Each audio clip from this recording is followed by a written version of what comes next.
Coming up on our newscast tonight, President Moon Jae-in's state visit to Russia continues. The highlight of day 2 is his sit-down with the leader of the host nation.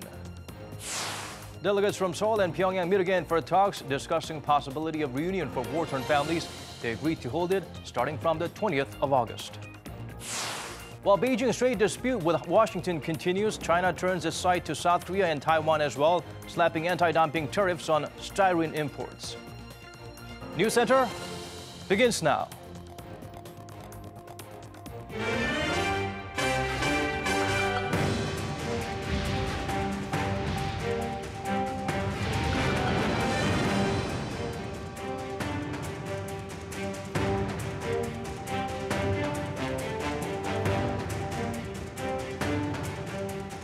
It's 8 p.m. here in Korea, live from our studio in Seoul. This is Arirang News Center. Welcome to our program.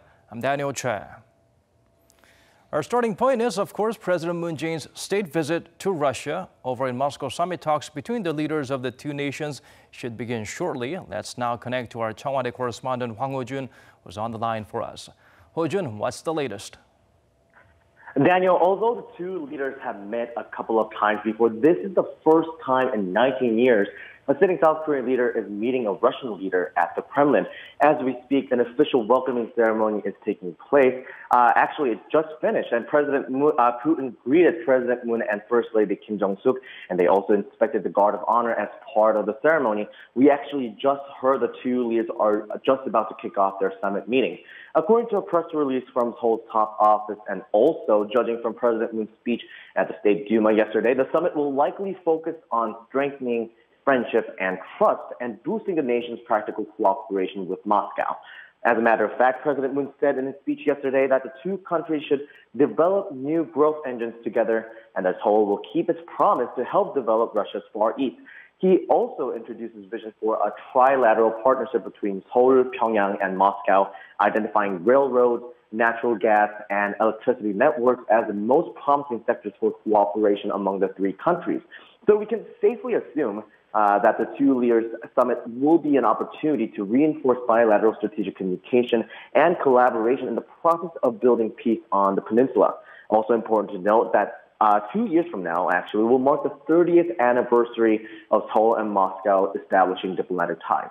The two heads of state are scheduled to sign and exchange a total of 12 MOUs after the summit, which will then be followed by a joint press conference. A state dinner will also take place in honor of President Moon's visit. That's all I have for now. Daniel? All right, truly an exciting time. Thank you for keeping us up to date on the progress so far. Now, on his trip to Russia, President Moon Jae-in was accompanied by around 200 South Korean business leaders. And today, at a forum in Moscow, that delegate, along with more than 100 Russian business leaders, plus local government officials, discussed ways to boost economic ties. The theme was an era of peace on the Korean Peninsula, road to co-prosperity in Eurasia. They agreed on measures to strengthen partnerships in manufacturing, rail transport, energy and high-tech industries. President Moon Jae-in was also in attendance. Addressing the participants, he emphasized the need to enhance three-way economic cooperation with North Korea and Russia, adding that the railway links are one way to accomplish that very goal. After addressing the lower house of parliament on Thursday, President Moon Jae-in went to meet with Koreans living in Russia. He assured them there will be no more war on the peninsula. Cha Sang-mi has the full story. Meeting with Russian officials, Russians of Korean descent, as well as Korean nationals living in Russia on Thursday, President Moon assured them there will be, quote, no more war on the Korean Peninsula. 한반도에 역사적인 평화의 기회가 열리고 있습니다. 이제 한반도의 전쟁은 다시 없을 것이고 남북 협력이 러시아와의 삼각 협력으로 확장될 것입니다. President Moon said he will be sitting down with his Russian counterpart Vladimir Putin on Friday to discuss ways the two nations can cooperate for peace and prosperity on the Korean Peninsula and in Eurasia. He expressed gratitude to the Russian people who helped Korean independence activists on their soil during Japan's colonial rule of Korea in the early to mid-20th century. Noting that Seoul and Moscow will be celebrating 30 years of diplomatic relations in 2020, Moon said the advancement in their bilateral relations during such a short time frame was impressive. 최근에는 극동 지역과 유라시아 개발 협력을 통해 속도를 더하고 있습니다. 지난해 양국 간 교역량은 190억 달러, 전해와 비교해서 무려 40% 증가했습니다. He stressed that the priority for Seoul-Moscow cooperation should be on the health and welfare of the two countries' citizens. Sharing his excitement for the Russia World Cup, he commented on sports and arts, ranging from Tolstoy's Anna Karenina musical shown in Korea and the K-pop and K-drama fever in Russia, saying they will surely bring South Korea and Russia even closer. The head of Moscow Korean Association welcomed President Moon, expressing hope the reconciliatory mood between the Koreas will lead to three-way cooperation with Russia. As for the next generation of Russians of Korean descent and Korean nationals living in the nation, President Moon vowed to provide support and expand scholarship programs so they can cherish Korean language and culture. Cha Sang-mi, Arirang News.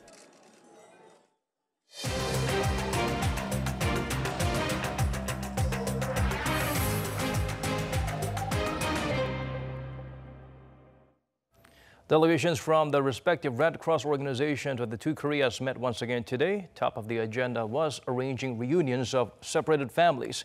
And we are hearing that the dates of the reunions have been finally determined. Let's go straight to our Unification Ministry correspondent, Oh Jung-hee, who has been following the developments from Seoul's Office for Inter-Korean Dialogue. Jung-hee, do fill us in on the progress made thus far. Daniel, it's been a long day for the delegations of Seoul and Pyongyang. Today's Red Cross talks ended in just less than an hour ago. While the general session ended in only 45 minutes this morning, the two delegations had to go through 3 rounds of 2+2 meetings to iron out and fine-tune the details of the joint press statement. So here we have the final agreement. The two Koreas are to hold the reunions of families separated by the Korean War for 7 days, starting from August 20th at North Korea's Mount Kumgang. There will be 100 participants each from South and North Korea. The two Koreas will keep communicating to confirm whose family members remain alive or not and exchange the final list of reunion participants on August 4th. An advance team will be dispatched from South Korea to North Korea's Mount Kumgang from 5 days before the reunions for prep work, and the two Koreas will work to renovate the meeting rooms at Mount Kumgang, for which the South will send inspection teams starting next Wednesday. It's a concrete action plan adopted by the two Koreas 2 months after the Inter-Korean Summit talks in April. There, the leaders of Seoul and Pyongyang agreed to hold the family reunions at around National Liberation Day, August 15th. This will be the first family reunion in 3 years since October 2015. Seoul and Pyongyang are to hold additional Red Cross talks and working-level meetings to continue discussions on humanitarian issues, including the family reunions. But Daniel, it seems the two Koreas weren't able to touch upon or at least narrow down gaps in views on other humanitarian issues, namely the release of South Korean detainees in the north or Seoul providing humanitarian assistance to Pyongyang through UN agencies. Today's joint press statement stipulates plans about the family reunions only. Daniel. All right, the reunion is, of course, a race against time, so it's good that we made some significant progress there. Thank you for being out there for us, Jung-hee. We appreciate giving us the updates. U.S. President Donald Trump emphasized North Korea is adhering to the agreement sealed at the Singapore summit, that the regime has already begun full-scale denuclearization and that remains of fallen American soldiers from the Korean War are being returned home. Kan Young-woo tells us more. During a cabinet meeting on Thursday, President Trump said North Korea has already entered the process of denuclearization, specifically citing that Pyongyang is destroying its missile test sites. They're destroying their engine site. They're blowing it up. They've already blown up one of their big test sites. In fact, it was actually 4 of their big test sites. And the big thing is it will be a total denuclearization, which is already taking place. However, he did not clarify that these blown-up facilities include the Punggye-ri nuclear test site that North Korea already destroyed back in May. Having said the remains of 200 fallen U.S. soldiers had been sent back from North Korea the day before, Trump made it clear the process is ongoing. That they've already sent back or in the process of sending back the remains of our great heroes who died in North Korea during the war. And that's already in the process of coming back. He added that the relationship with North Korea is quote-unquote very good and that he and Kim Jong-un are going to create a brighter future for North Korea. According to State Department spokeswoman Heather Nauert, on Thursday, U.S. Secretary of State Mike Pompeo will meet with North Korean officials at the earliest date possible to implement the outcomes of North Korea-U.S. summit. But she said there were no meetings or travel plans to be announced at the current time. Kang-young-woo, Arirang News. Moving on to other stories now, North Korea's official newspaper, the Rodong Shinmun, brought up Japan's responsibility for its wrongdoings during its colonial rule. That relations between the two sides remain sour because of Tokyo's reluctance to settle its past wrongdoings. It added Japan cannot hide or be free from its past and should acknowledge its wrongdoings and provide compensation. The report comes just a day after the Japanese government announced it's halting all evacuation drills following the regime's pledge to denuclearize. Japan is the only close neighbor of the communist state to have not held a summit with its leader Kim Jong-un. Fitch reaffirmed South Korea's grade at AA- with a stable outlook. In its latest credit report, the global ratings agency announced Seoul's growth performance remains strong and has been resilient amid ongoing geopolitical risks from the north. However, it warned the threat of a trade war between the U.S. and China represents a downside risk to the nation's growth outlook. The AA- rating is the fourth highest grade and is in line with countries like Taiwan and Belgium. Moodys, another global credit rating agency, also reaffirmed its AA2 rating for South Korea on June 18th. China is slapping the U.S., South Korea, and Taiwan with new anti-dumping duties. The tariffs apply to imports of styrene, the raw material used to make synthetic rubber, polystyrene, and other plastics. Won Jung-hwan gets us up to speed with the developments. China's Ministry of Commerce announced in a statement on Friday that it will place anti-dumping tariffs on styrene imports from producers in South Korea, Taiwan, and the United States. Beijing claims styrene imports from those three countries have increased significantly in recent years and have substantially damaged the domestic market. The anti-dumping duties ranging from 3.8% to 55.7% will be effective for a duration of 5 years starting from June 23rd. China made a preliminary decision in February this year to impose anti-dumping duties of 5 to 10.7% on styrene imports from South Korea, Taiwan, and the U.S. Despite multiple appeals from styrene producers following that initial decision, Beijing has pushed ahead with these new tariffs. Meanwhile, in South Korea, there is speculation that the country's exports of intermediary products to the U.S. and China will be hit by the fall in overall production of certain goods amid the escalating trade dispute between the two countries. Won Jung-hwan, Arirang News. More on the brewing global trade war. The European Union slapped tariffs on more than $3.2 billion worth of American goods, a visible retaliatory response to Donald Trump's latest measures targeting various nations. According to AFP, the EU has targeted iconic products, including Harley-Davidson bikes, Levi's jeans, and bourbon. The tariffs, which took effect Friday, come weeks after the U.S. implemented duties of 25% on steel and 10% on aluminum imports from key trade partners, including Canada, Mexico, and the EU. Such actions are expected to have a negative impact on transatlantic ties and ultimately slow down the global economy. An American magazine heaped praise on LG Electronics washing machines. According to industry watcher Consumer Reports, South Korea's tech giant beat its rivals for reliability in 3 washer categories: high-efficiency top loaders, low loaders, and compact front loaders. The results were based on over 76,000 products sold in the states between 2007 and 2017. Washington implemented safeguard measures targeting Seoul's washers in February, imposing a 20% tariffs on the first 1.2 million imports in 2018 and 50% on machines beyond that number. Over the past week, red fire ants have been found in major South Korean ports. After thousands of these venomous insects were discovered in Busan on Wednesday, the government vowed to tighten inspections. Ko Ryun-hee introduces to us the new measures. The Ministry of Agriculture, Food and Rural Affairs announced on Friday it would tighten inspections after more than 3,000 red fire ants were discovered at Busan port on Wednesday. We'll closely inspect containers carrying 32 items, including coconut shells and luan wood. This is because these containers are highly likely to carry red fire ants. The ministry also said it would urge importers to voluntarily carry out disinfection work if they're shipping products from viable habitats for red fire ants, such as China. This is the fourth time this year a group of fire ants was discovered in South Korea. In February, one red fire ant was discovered at Incheon port. In May, 2 red fire ants were found in Busan.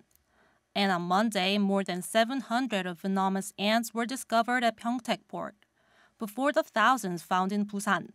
There are worries about discovering a queen ant because this means there is a high possibility of reproduction and further spread across the country.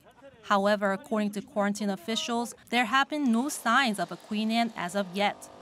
An expert in this field said immature queen ants were found in Busan, but they failed to grow. Immature versions of queen ants, also known as princess ants, were found at Busan port. However, it seems like they have failed to fly, which is necessary to mate with male ants and reproduce. Red fire ant stings can cause itchy sores, dizziness, and breathing difficulties. 고륜이 Arirang News. Let's turn to some World Cup action now. France cruised past the knockout phase with an easy win that sends Peru packing. Another perennial contender, Argentina, made headlines for all the wrong reasons. One of the greatest footballers today, Lionel Messi, fails to live up to his name when this World Cup could be the last chance for redemption. Lee Seung-jae has the highs and lows of Day 8.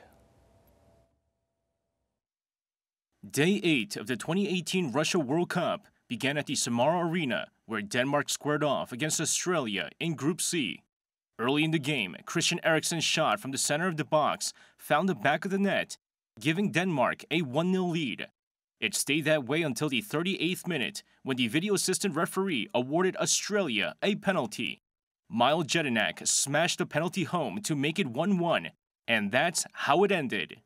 The result means Denmark need to avoid defeat in their final Group C match against France to be certain of reaching the last 16. Australia can still qualify, but must beat Peru to have any hope. The next game saw France, one of the favorites at this year's World Cup, take on Peru at the Central Stadium in Yekaterinburg. Peru, looking to pull off an upset, started at a fierce pace, but failed to capitalize on several early chances.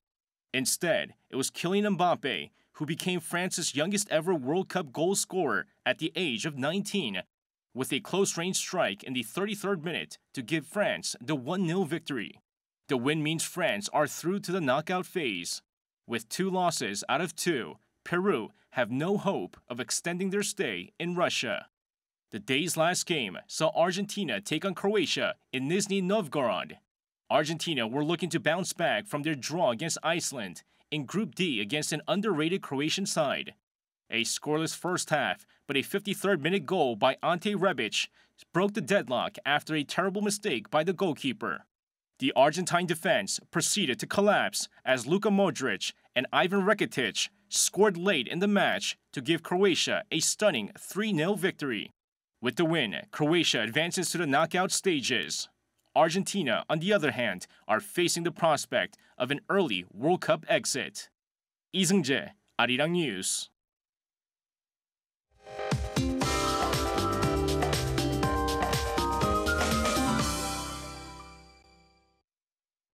Time to turn to Michelle Bach for the updates you need. Michelle, it's getting hot and hotter here in Korea. That's right, Daniel. The season's highest readings so far this season were seen in Seoul and some inland areas. Some are even alerted with heat wave advisories, and the alerts are expected to expand with the steamy weather expected over the weekend. Now, if we have a look at Beijing, it's very hot. Now, this air is coming right into Korea, so it's expected to stay extremely hot. Now, although tomorrow we are seeing the highs a few notches lower than today. Now, it doesn't seem to be cooling off much during the night because the morning temperatures are now higher, breaking 20 degrees Celsius for most parts, including here in Seoul. Now, into the day, Seoul is at 29 degrees, Gwangju 32, and Daegu at 34 degrees. Now, the intense heat will ease with the monsoon rain next week. Now, it's expected to pour starting in Jeju, eventually wetting the whole nation until Wednesday and southern regions until Thursday. Now checking out the weather for the Korea versus Mexico World Cup game. During the day, it's going to be blistering hot with sun shining through the high clouds. I'll leave you with the weather conditions around the world.